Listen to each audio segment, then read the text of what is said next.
Spoiler warning, this video has spoilers for the fourth book in the Red Rising series and all the ones that come before it. So if you haven't read the original trilogy or this one, go back and read them all, because they're all excellent. Or, you know, maybe the fourth one's not excellent. Who knows? Who knows? What a question. Guess you'll have to watch to the end of the video to find out, won't you? Alright, back to playing Zelda. Red Rising was such an incredible trilogy. Like, story out of this fucking world. Story like a goddamn, like a gory damn fucking roller coaster. Characters you couldn't help but root for. A world that was just like so fucking enchanting. And lore that was just like, just kind of, you get a little taste of it throughout the whole story, but it's like, it's there, you know? You feel it. Action just off the fucking wall.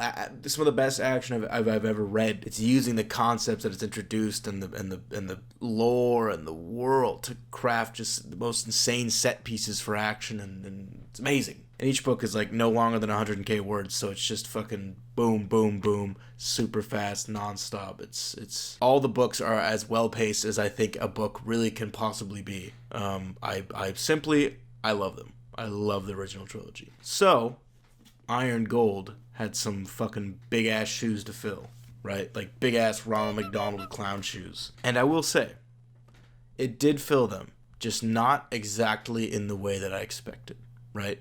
I think that Iron Gold returns to the Red Rising solar system very skillfully, right? I don't really feel like there were any compromises here generally. I don't think that Pierce Brown had to fuck with anything or tweak anything that ended up making it feel like not the same system. I thought it felt very accurate. I don't remember how much time there was between writing the third one and the fourth one of this series. I'm still impressed that the tone matches so well, the lore is all there, and it's just as intriguing and well thought out and well explained. But there are differences, right? There are differences to the system, which is great. And what is majorly different about the system is what the protagonist set out to make different in the last trilogy, the status quo, right? Like, Darrow won. Darrow overthrowed the sovereign and fucking took over. The reds rose, the golds were pushed aside, and, you know, everybody is equal now, right? Everybody was... Now we're introduced to what comes after winning the throne. And it ain't all rainbows and flowers and fucking peace. The world does not stop sucking ass just because it's got a new leader. And honestly, it kind of starts sucking fucking harder in this book. But now it sucks with really good intentions. That is where a healthy load of the book's themes come from. Good guys depose the bad guys who'd been ruling with an iron fist for centuries, but the fact is that those bad guys ruled. They governed. They were in control. Being a warrior in general is one thing. A king is another thing entirely. Darrow was a good leader. He was a good general. He was a good warrior. He is a fucking shit ruler. Mustang, you know, is a good ruler, but she kind of only cares about her citizens individually. She sees them being sad and it touches her heart. She still has a heart. She still cares. But like any sovereign, she's looking at numbers on a screen. We're talking billions upon billions of people, planets worth of people, moons worth of people that this one person is in charge of. She would sacrifice 100 million people to save a billion. It's the trolley problem, but on a fucking Titanic scale. She would press the button to kill 1 million people, 100 million people, 1 billion people to save 10 billion people, right? A whole fucking... I'm sure she would probably destroy the amount of people that's the present day Earth's population to save the rest. Because that's what a leader does. You know, greater good. So there's this constant exploration about what it means to govern, what it means to be at the top. And this couldn't be as thoroughly pursued without what is, in my opinion, the biggest change to the whole series, new POV characters, right? It's not just all from Darrow's perspective. And through them, we see the heavy negative repercussions of the Rising. The girl, the red girl named Lyria, who loses her entire family, right? She's brought out of the mines in Lycos and is only trapped in an arguably worse place while the government tries to figure out what they're going to do with all the fucking people that they saved. This guy named Ephraim was part of the Rising, but he ended up losing everything. These people who are ticks on a page to Darrow ended up being, you know, really, really important to Ephraim, kind of changing his whole life. He sold his soul and started going into crime. The deaths and shit that happened during the Rising, just because they had good intentions and were for a good cause, it doesn't mean they're not deaths. You know, war is war. And I think that from the other Povs, we're seeing that firsthand. We're seeing the ripple effect. They don't have any stakes in the Rising. That it's not the war has to do with them, but it's not their personal war. They're just trying to fucking live. And we see how Darrow's actions completely impedes that, right? We see that Darrow may not be fighting for the current generation. He may have been fighting for the future generation, but that leaves a billion fucking people, to billion, twillion people to suffer. Yet, we still see that especially Mustang has retained her sense of self. She is not the old Sovereign, right? She's an insanely smart, selfless person.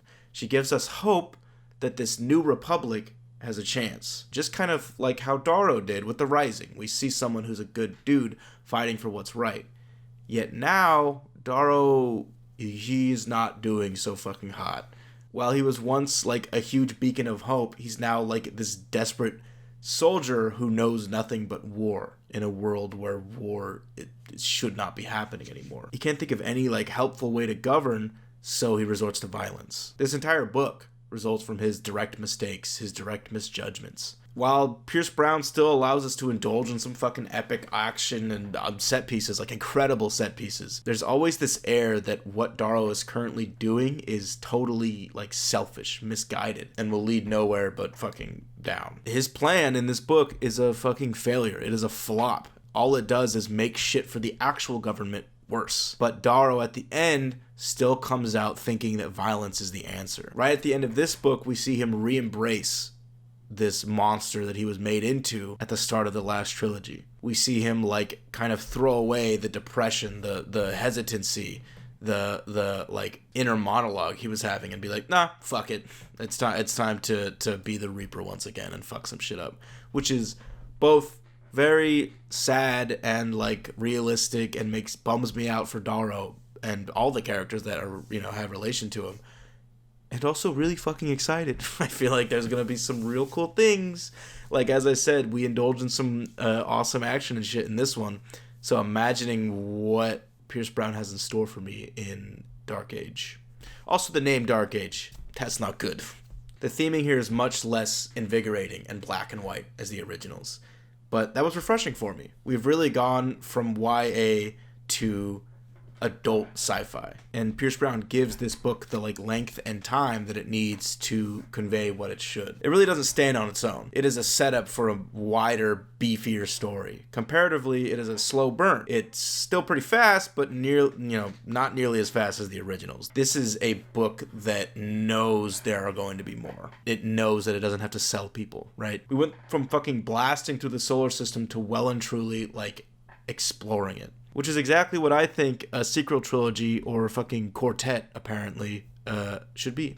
Where I would call the originals action-packed, adrenaline-fueled, Iron Gold with its multiple POVs stretching across the system, and the very gray themes, is more about as space opera-y as a space opera can be. And it's great. Though I will say my score for this one is a little skewed, because it's so reliant on the previous and following books. So I'll give it an 8. But I think that could go up after I read Dark Age. I think that I'll kind of see what Pierce Brown's cooking up. And after that, we got Lightbringer. Hopefully, I'll finish Dark Age in time to read that when it comes out, because I'm pumped. And fuck, it's been like 10 years since Dark Age or some crazy shit. I know Pierce Brown's feeling the pressure, but I have faith.